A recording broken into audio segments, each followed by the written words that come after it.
In this video, we are going to fix the Microsoft Store error code 0x80070003. So without any further ado, let's dive in quickly to the process.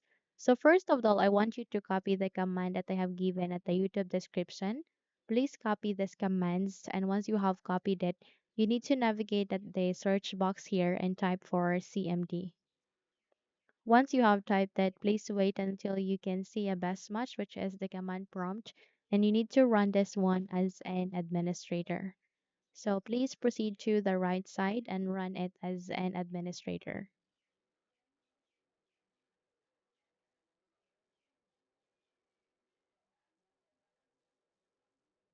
Now click on it. And here's the catch. You need to paste this command one by one and not as a whole. So the first set of command is to stop the services. The Windows Update service, the cryptographic service, the barcode intelligent transfer service, as well as the MSI server. So paste it here one by one. And once you are done with this, please proceed to the fifth command, which is this one, copy and paste here. Proceed to the sixth. And then once you are done with that, please start the services that you have stopped earlier. And once you are done, restart your computer and then check if the error has been resolved.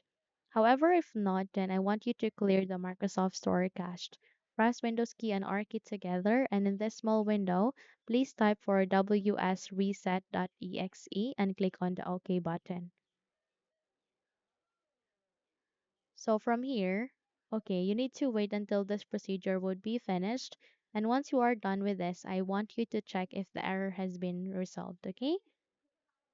Now, if you found this video helpful, then kindly like and subscribe. You may also click or turn on the notification bell so that you will be notified for more upcoming tutorials. Thank you and have a good day.